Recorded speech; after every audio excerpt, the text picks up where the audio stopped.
Bonjour les enfants. Donc aujourd'hui, on va apprendre à écrire un poème à la manière de Jacques Charpentreau.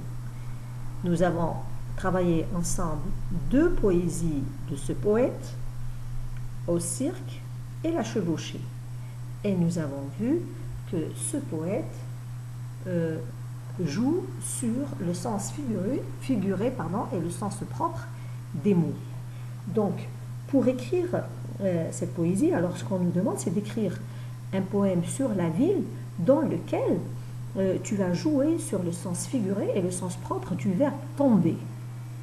Et pour cela, on nous a aidés, on t'a donné 3 scènes que tu vas observer et après, tu vas souligner toutes les expressions où se trouve le verbe tomber. Et après, tu vas utiliser ces verbes-là dans une phrase, dans le même sens. Alors, voyons voir dans la première scène. Donc, dans la première scène, essayez de voir un petit peu qu'est-ce qui se passe. Donc, l'enfant qui est par terre, en train de réparer peut-être son vélo, et un homme qui arrive, qui est probablement son père. Il dit « Mon père arrive toujours à temps. Quand j'ai un problème, il tombe à pic. » Regarde bien quel est le sens de tomber ici. Dans la deuxième scène, ma sœur croit toujours tout ce qu'on lui dit. Elle est encore tombée dans le panneau. Alors là, on voit un garçon, derrière lui une petite fille. Et cette petite fille, elle a l'air de réfléchir. Et alors, qu'est-ce qu'elle réfléchit? Dans sa bulle, il y a un éléphant qui sort d'un œuf. D'accord? Et alors, son frère, il dit, elle est encore tombée dans le panneau. À toi de réfléchir, quel est le sens de tomber ici? Et enfin, dans la dernière scène, il y a une vieille femme et une jeune fille à côté d'elle. La vieille femme est par terre. Elle a l'air d'être évanouie, d'avoir un petit peu mal à la tête. Alors, dans la bulle, qu'est-ce qui est écrit? Ma grand-mère est restée trop longtemps au soleil. Elle est tombée dans les pommes. Donc, cherche quel est le sens de tomber dans cette troisième scène. Donc ensuite, ce qu'on te demande, d'accord, c'est de souligner les expressions avec le verbe tomber et de les utiliser dans une phrase.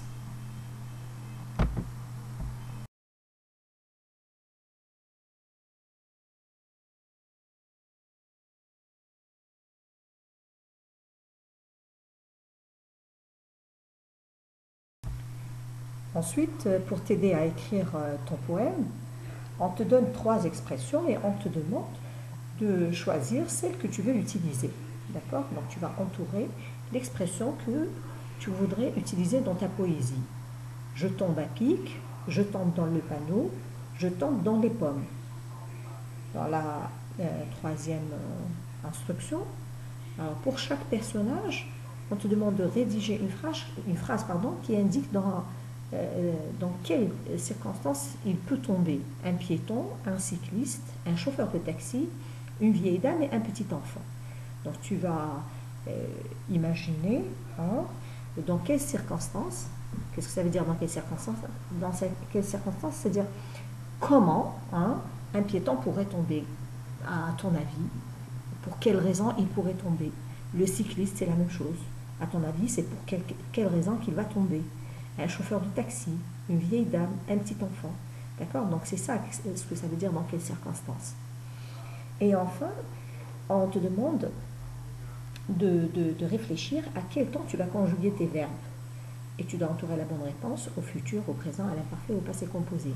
Donc pour répondre à cette question, moi je vous invite à aller revoir les 2 poésies que nous avons fait ensemble du poète Jacques Charpentreau.